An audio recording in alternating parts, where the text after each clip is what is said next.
তো আমরা হোটেল থেকে এখন বেরোচ্ছি, আমাদের গাড়ি তুলতে হবে, মানে আমরা ফেরত যাচ্ছি হচ্ছে ত্রিবেন্দ্রম থেকে আমাদের বাইকগুলোকে তুলতে হবে ট্রেনে, কারণ এখান থেকে যদি রিটার্ন যাই আরও 7-8 দিন মোটামুটি আমাদের গাড়ি চালাতে হবে। গাড়ি চালানোটা বড় কথা না, কিন্তু যতদিন ছুটি আছে তার মধ্যে তো বাড়ি ফিরতে হবে, তাই আমরা চাইছি বাইক তুলে ট্রেনে আমরা সবাই চলে যাব। তো আপাতত তার জন্য আমরা বেরিয়ে পড়েছি ত্রিবেন্দ্রমের উদ্দেশ্যে। তো চলুন।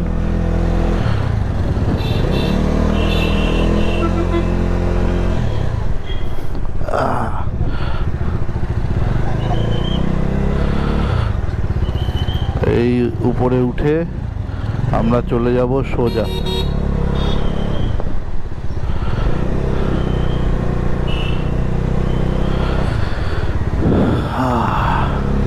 বেশ ভালো, এখানে রোদ আছে, গরম আছে। আমাদের আগের দিন সব ভেজা ছিল, আমরা সব শুকিয়ে ফেলেছি।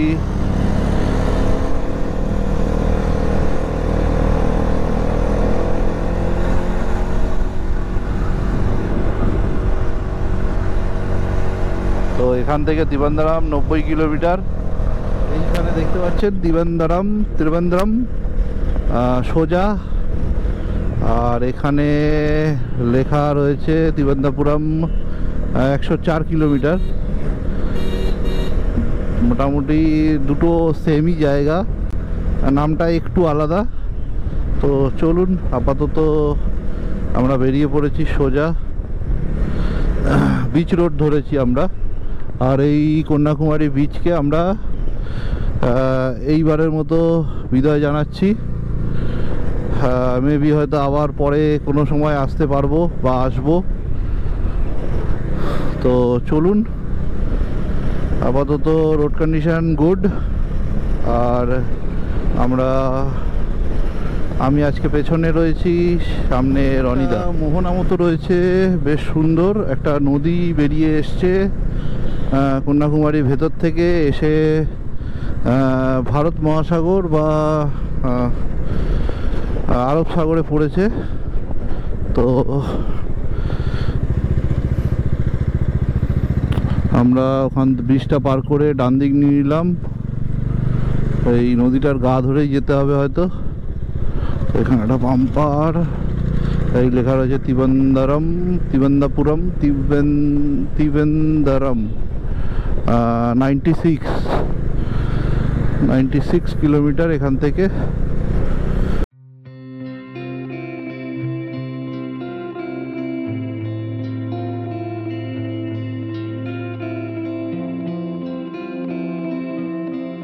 এখন আছি নাগেরকয়েলের ভেতরের বিচের রাস্তাতে, আর ধর্মাপুরম বলে এই জায়গাটার নাম।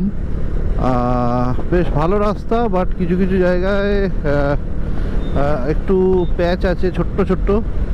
তো চলুন সামনের দিকে যাওয়া যাক। আর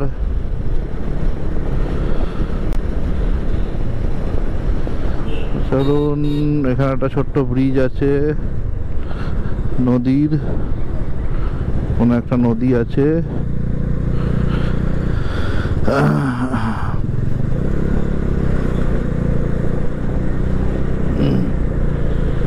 এখান দিয়ে বড় বড় ট্রাকও যাচ্ছে, তার মানে হাই রোডগুলো ফ্লাডের জন্য এফেক্টেড হয়েছে। দ্যাটস ওয়াই বড় বড় গাড়িগুলো এভাবে এর ভেতর থেকে যাচ্ছে।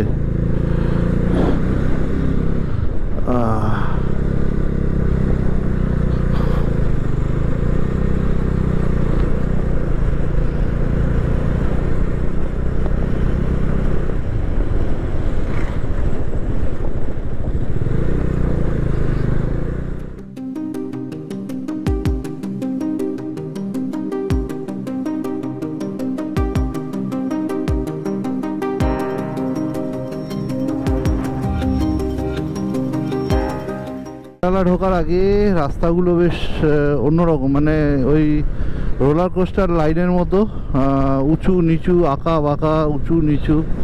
বেশ সুন্দর জায়গাটা। এই জায়গাটার নাম হচ্ছে মানে এটা তামিলনাড়ু কন্যাকুমারীর মধ্যেই আছে, বাট তামিলনাড়ু আর কেরালার একটা বর্ডার এরিয়া বলতে পারেন, আমাদের দীঘা আর বালাসোরের মতো। তো বেশ সুন্দর জায়গাটা, অনেকটা কেরালার ছাপ আছে এখানে।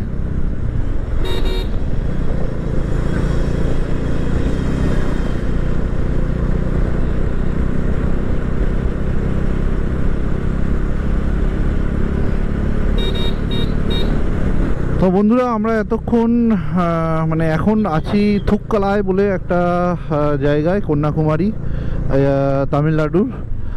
আর এই জায়গাটা ছেড়ে একটু আগিয়ে এগোলেই আমাদের সামনেই তামিলনাড়ু অ্যান্ড মানে কেরালা বর্ডার।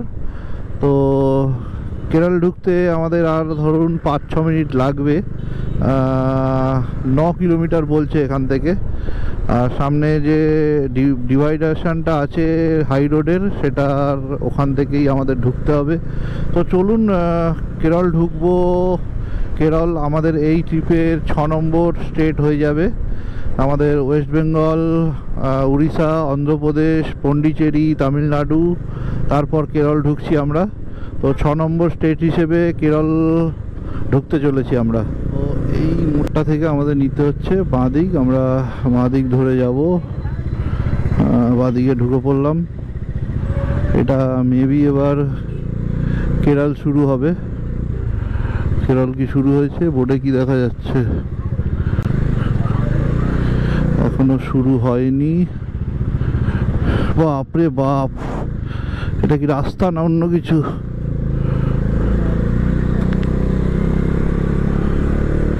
হ্যাঁ,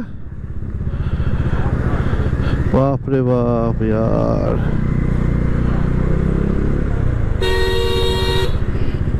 এখন অফিসিয়ালি রয়েছি কেরলে, মানে কেরালাতে। আর এই কেরালার রাস্তাঘাট কিন্তু খুব একটা মানে সুন্দর তা না।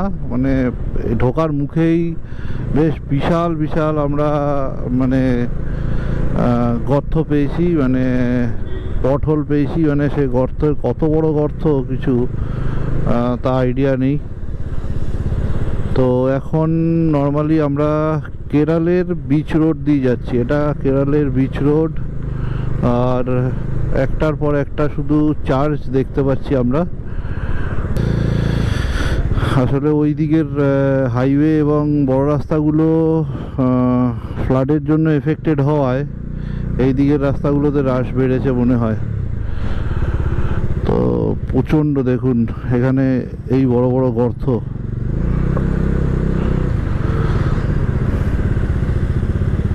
তার উপর রাস্তার মাঝখানে পথহোল। এই দেখুন গর্তটা কত বড়, লরিও কাটিয়ে যাচ্ছে। ও